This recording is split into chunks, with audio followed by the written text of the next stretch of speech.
depan saya sekarang ada lorong yang diapit oleh dua barisan penjara. Isinya makhluk-makhluk bertampang mengerikan dengan tubuh dan taring yang seperti terbuat dari api yang membara.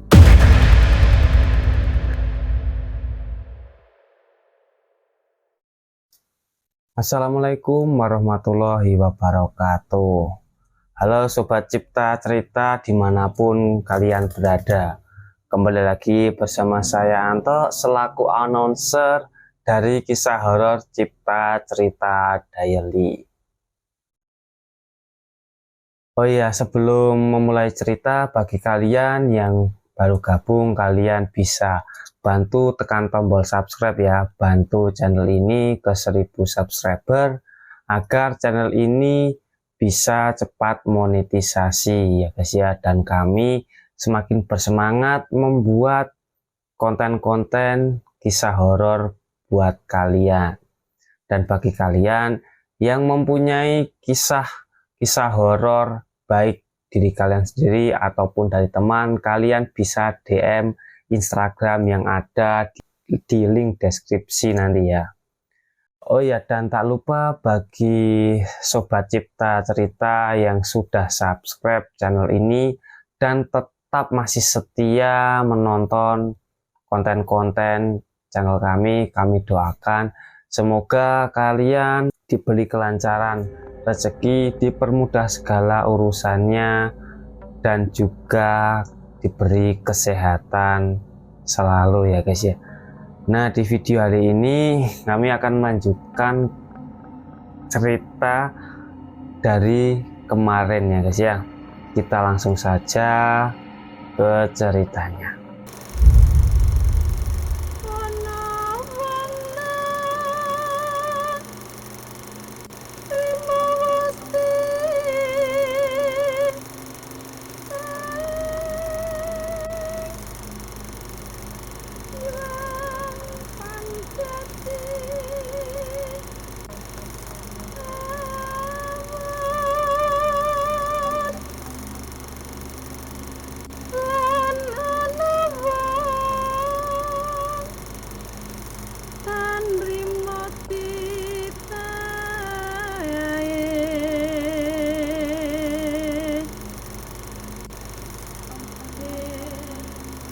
Di si Wening ini suka menceritakan kisah-kisah horor. Pernah suatu hari di kampus ia bercerita bahwa di daerah sini tempat rumah orang tuanya berada banyak yang memelihara demit. Katanya untuk membantu manusia yang ingin cepat mendapatkan obsesinya melalui ritual persugihan kepada iblis. Akhirnya pun saya teringat dan menyadari, ternyata cerita Wening tentang persugihan di daerah rumah orang tuanya itu nyata dan terjadi di keluarganya sendiri. Di depan saya sekarang ada lorong yang diapit oleh dua barisan penjara. Isinya makhluk-makhluk bertampang mengerikan dengan tubuh dan taring yang seperti terbuat dari api yang membara. Anehnya, demit-demit peliharaan ini tampak tenang dalam sel penjara. Sama sekali tidak terganggu oleh saya yang barusan masuk ke lorong di tengah penjara mereka. Anehnya juga saya merasa aman asal mereka tidak menyerang. Suara nyanyian misteris yang terdengar mengalun dari pengeras suara dalam area penjara ini tiba-tiba berhenti. Saat itu juga saya menyaksikan demit-demit peliharaan mengaum dan melorong sangat keras. Saya spontan menjerit dan berlangkah mundur, menyebabkan kaki saya menginjak kayu dan berdernit keras.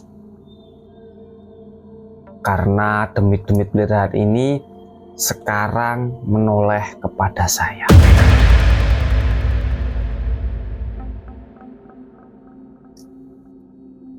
Saat itu saya sangat panik. Saya balik badan dan berusaha membuka pintu yang terbuat dari kayu itu asal masuk barusan. Tapi pintu itu juga telah terkunci. Anehnya, siapa yang mengunci pintu tersebut? Dan alhasil, satu-satunya cara saya untuk pergi adalah harus terus berlari melalui deretan penjara demit peliharaan ini. Saya lambat laun menyadari apakah lagu misterius tadi membuat makhluk-makhluk gaib ini diam dan tenang. Jadi, apakah saya harus menyanyikannya juga agar makhluk-makhluk ini tetap tenang di tempatnya masing-masing? Mungkin tidak ada salahnya mencoba. Maka saya pun pelan-pelan menyanyikannya, mengikuti nada yang saya dengar. Guncangan tubuh demit-demit peliharaan itu tampak berkurang, seakan tidak lagi berusaha kabur dari penjara gaib mereka. Saya harus terus bernyanyi sambil berjalan ke ujung ruangan yang ada di sini.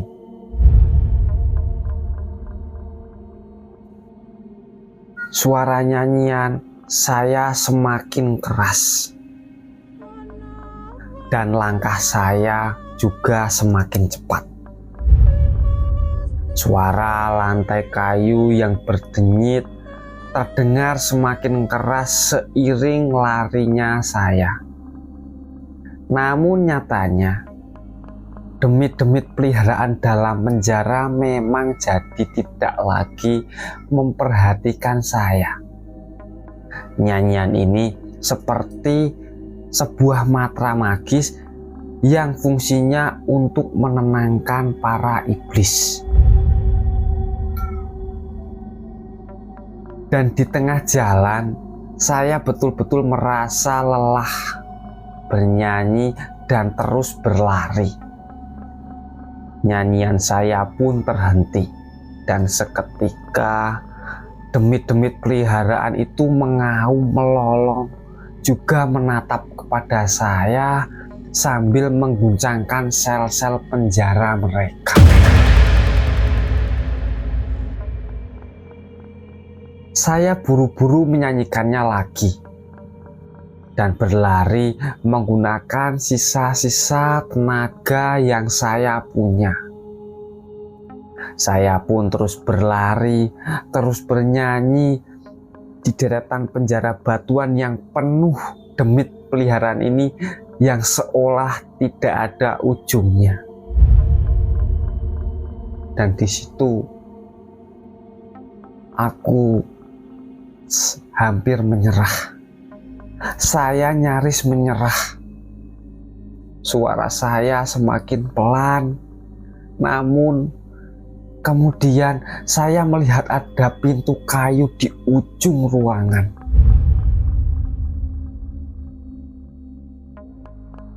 Tiba-tiba suara nyanyian misterius dari pengeras suara pun itu keluar lagi. Jadi saya tidak perlu nyanyi sendiri lagi. Lagu misterius itu sudah membuat demit-demit peliharaan tenang kembali. Saya pun bisa leluasa segera membuka pintu kayu itu dan melompat memasuki ruangan yang baru. Menyandar di pintu kayu yang telah saya kunci kembali ini, nafas saya terputus-putus, dada saya terasa sangat sesak. Saya menjerit sekuat tenaga dan menangis melepaskan rasa takut yang ada di dalam hati saya. Dan di situ tiba-tiba terdengar suara seorang perempuan tua dari tengah ruangan yang sangat gelap ini. Dia bertanya kepada saya, apakah saya sudah bertemu Wenan? Saya spontan merasa tersentak dan kaget. Tapi lampu ruangan ini menyala. Dan saya lebih takutnya lagi karena apa yang saya lihat di sini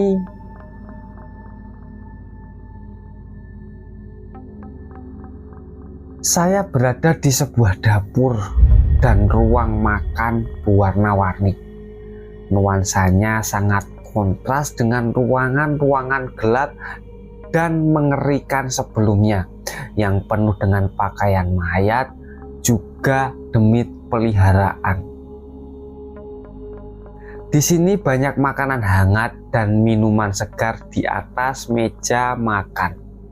Dan kursi makan di balik meja itu duduk seorang perempuan tua. Yaitu ternyata beliau adalah ibunya si Wening dan Wenan.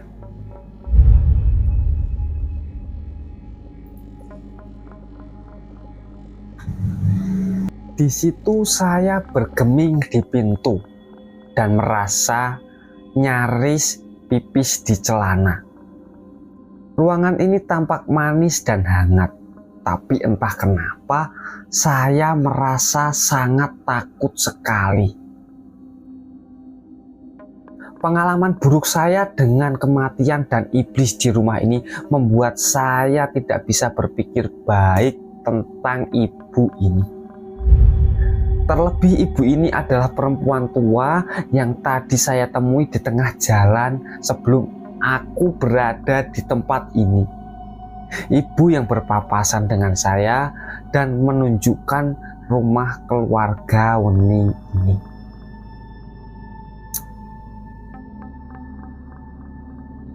Si ibu Wening memanggil saya untuk duduk bersama mengelilingi meja makan itu. Saya di situ hanya diam saja. Saya bahkan tidak sudi mendekat ke meja makan tempatnya berada. Dan ibunya itu bertanya sekali lagi, apakah kamu kesini untuk mencari Wening? Di saat itulah saya merasa gemetar. Gemetar yang sangat hebat dan bukan main takutnya. Si ibu Wening ini tampak tersenyum dan berpenampilan rapi. Dengan sikap menyambut hangat, tapi saya tidak yakin ibu ini manusia atau bukan.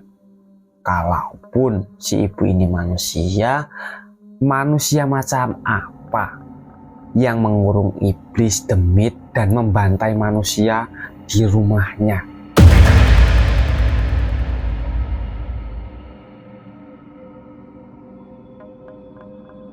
Wening biasanya enggak ada di rumah ini karena rumah ini sangit, rumah ritual. Tapi sekarang dia sedang ada di sini. Saya akan panggilkan Wening, kata ibu Wening. Suara halus tapi membuat tubuh saya sungguh lemas saking ketakutan. Tiba-tiba ruangan ini tidak lagi berwarna-warni, melainkan berubah menjadi hitam seperti gosong. Hawanya sangat panas dan bau gosong dengan tulisan yang bermunculan di dinding. Banyak angka 1999 dan dibalik menjadi 661. Warna merah terang muncul pada dinding seperti ditulis oleh api yang sangat membara. Seketika terdengar suara sudut dinding yang didobrak keras. Wenang muncul, tetapi wajahnya berubah. Wajah Wenang kini menyerupai monster, atau bisa dibilang iblis. Wajahnya berubah menjadi sangat mengerikan dan menyeringai sangat lebar. Wenang masih dalam balutan pakaian putih dan kotor, tapi sisi kanan bajunya sekarang dilumuri oleh darah segar. Di dalam hati saya berbisik, kira-kira darah siapakah itu? Apakah darah Wening? Si Wenang menjilat darah yang menetes-netes di tangannya, lalu mengelapkan sisa darah di tangannya itu ke dada bagian kanan bajunya. Di situ saya kemudian menyadari satu tangan Wenang menggenggam tali yang menggantungkan sebuah pasung kayu dengan ada satu potongan tangan manusia yang masih terpasung. Apa jangan-jangan potongan itu dan darah itu adalah darah dari teman yang disekap di gudang tadi?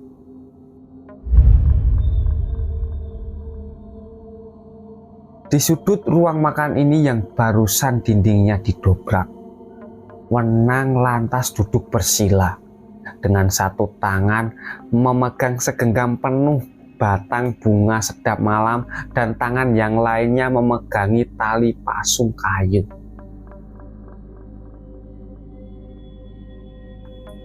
Wenang seperti merapal sebuah mantra dengan suara menggeram keras dan sangat mengerikan, sambil menggerakkan segenggam batang bunga sedap malam itu ke arah saya. Dia tampak sedang mengarahkan mantra ritual pada saya. Di tengah kengerian ini, seketika sayup-sayup saya mendengar suara Wening. Ada di sebelah pintu panjang menyerupai lorong yang menyala di sudut lain ruangan ini. Dari situ datangnya suara Wening, dan dia berkata meminta tolong dan menunjukkan bahwa saya berada di sebelah sini dan segeralah lari menuju ke arahku. Saya langsung menyaut dan berteriak, "Wening, kamu di mana?" Dan sambil mencuri-curi pandang ke arah Wenang yang terus komat-kamit menjalankan ritual dari sudut ruangan, karena takutnya nanti dia akan menyerang tiba-tiba. Suara Wening terdengar berasal dari lorong di samping kanan saya, terus bersaut-sautan dengan suara teriakan Wenang yang melakukan ritual iblis kepada saya. Kepala saya terasa sangat pusing dan berputar-putar. Saya sangat mual dan rasanya mau muntah. Wenang masih terus menyerukan mantra ritualnya sambil mengibaskan batang-batang bunga sedap malam ke arah saya. Wening terdengar menjerit penuh rasa putus asa, namun itu seolah memberi kekuatan bagi saya. Lari cepat, masuk lorong, lari ke arah sini. Secepatnya saya berlari menuju lorong yang menyala di sebelah sana. Wenang ternyata tidak tinggal diam. Melihat saya berusaha melarikan diri, pria itu langsung bangkit dan beranjak dari sudut ritualnya. Wenang menggenggam batang bunga sedap malam dan menyeret pasung kayu berdarah mengejar saya. Dengan sisa-sisa tenaga, saya terus berlari hingga mencapai ujung lorong. Memang ternyata di situ ada sebuah ruangan. Ada sebuah kerangkeng dan di situ ada Wening. Wening menyambut kemunculan saya dengan suara teriakan yang melolong dan mata yang melototi saya. Cepat angkat baloknya. Dari dalam kerangkeng yang puncaknya terbungkus kain merah, Wening berteriak dengan mata melotot sambil mengguncang-guncangkan jerujinya. Jeruji itu dikunci menggunakan 3 buah balok kayu panjang dari luarnya. Wening tidak bisa membukanya sendiri dari posisinya di dalam kerangkeng. Dan di situ Wenang terus meminta maaf kepada saya. Dia terus mengucapkan kata kalau sesungguhnya dia tidak setuju dengan acara ritual yang ada di rumah ini. Dia terus meminta maaf. Dia bahkan tidak tahu bahwa yang dikorbankan itu adalah teman-teman dari si Wening tersebut. Si Wening pun menjelaskan dengan suara gemetar dan air mata yang sangat bercucuran. Saya nggak percaya lagi sama si Wening karena dia telah ngejebak saya dalam situasi seperti ini. Si Wenang pun terus meminta maaf dan memintaku untuk membantu dia keluar dari penjara. Tapi di situ saya tetap teguh untuk tidak membukakannya. Tapi di sana terdengar raungan suara Wenang yang mengejar saya melalui lorong di belakang. Menyeret pasung kayu dengan potongan tangan manusia dan menggenggam batang bunga sedap malam. Wening pun terlihat semakin panik. Cepat angkat balok kerangkeng saya. Cuma saya yang bisa selamat kamu dari Wenang dan ibu. Teriak si Wening. Wenang mengejar saya. Akan menjadikan saya tumbal berikutnya. Dan saya tidak mau berurusan lagi dengannya. Saya hanya mau keluar dari rumah keluarga penyembah ini hidup-hidup. Buru-buru saya mengangkat balok panjang pertama yang mengunci kerangkeng si Wening. Balok itu sangat berat. Tapi saya di situ tidak mau menyerah pada Wenang yang mau menjadikan saya sebagai tumbal persugihan kepada iblis.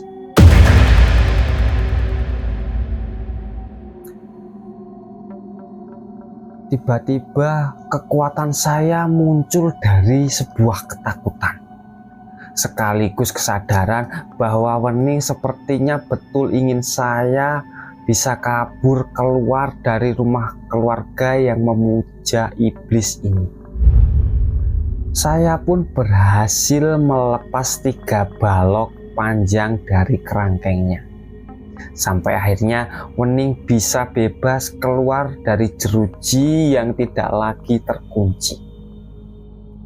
Wening melompat keluar dari kerangkeng dan tangannya langsung menyelipkan sebuah amplop putih kotor dan kunci ke tangan saya. Dia berkata untuk segera mengambil benda itu dan keluar dari pintu itu.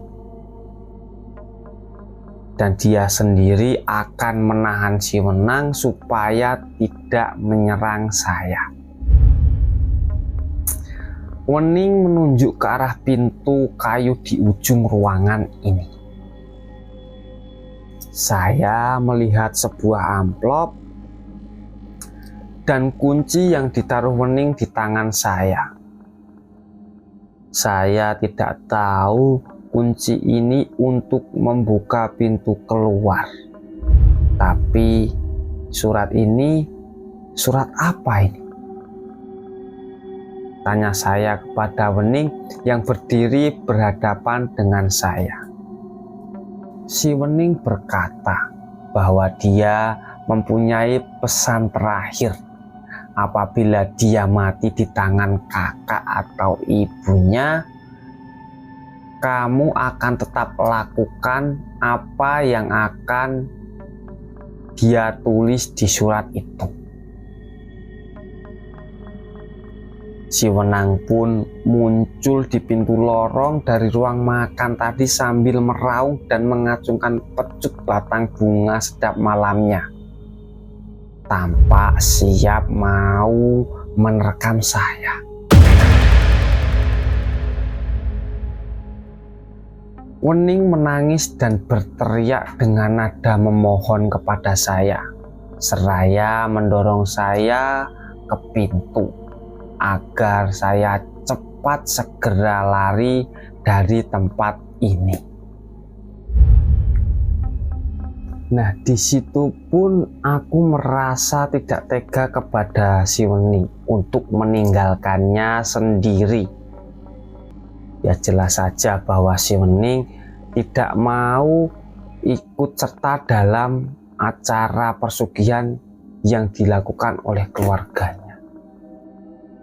Di situ saya berusaha keras mengajak si Wening untuk lari bersama saya. Tapi si Wening tidak bisa melakukannya karena dia harus menahan kakaknya si Wenang supaya dia tidak terus mengejar saya. Dia sambil tersenyum tapi matanya meneteskan air mata. Kemudian suara nyanyian itu keluar dari mulutnya. Si Wening menyanyikan lagu misterius ini sambil balik badan, dan kini ia berhadapan dengan Wenang yang telah sampai memasuki ruangan ini. Di saat itulah aku berkata di dalam hati bahwa ini satu-satunya kesempatan saya untuk kabur dari rumah keluarga penyembah iblis yang menjebak saya. Saya segera berlari menghampiri pintu kayu yang barusan ditunjuk si Wening. Saya membukanya pakai kunci dari Wening dan ternyata terhubung langsung ke halaman depan rumah tempat parkir mobil.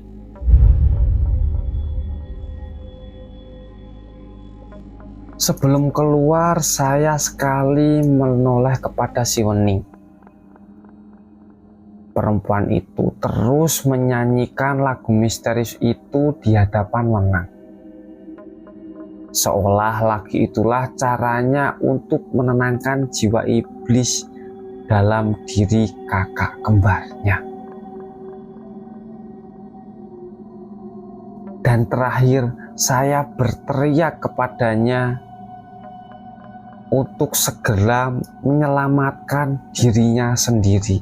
Sebelum akhirnya aku berlari keluar dari rumah ini masuk ke mobil. Dan di situ saya tetap meninggalkan pintu rumah itu tetap terbuka. Sehingga saya masih bisa melihat apa yang terjadi di ruangan kerangkeng sana. Wenang dan sang ibu betul-betul telah keluar dari lorong dan kini mereka berada di ruangan yang sama dengan Wening. Mereka tampak memelototi si Wening dengan penuh amarah.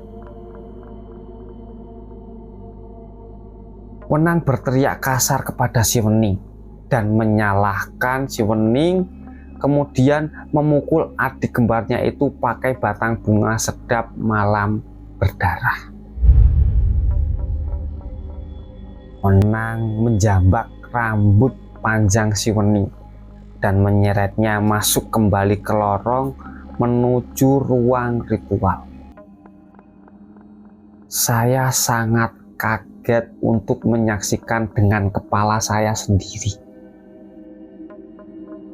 Namun Ibu Wening mendadak menoleh ke arah pintu yang terbuka, ke arah saya. Saya tidak mau diseret kembali masuk ke rumah sangit ini. Saya buru-buru mengendarai mobil dan pergi jauh-jauh dari rumah sangit ini. Dan untuk yang terakhir kali, aku mendengar suara. Dan itu akan menjadi sebuah kenangan yang tidak akan mungkin bisa saya lupakan.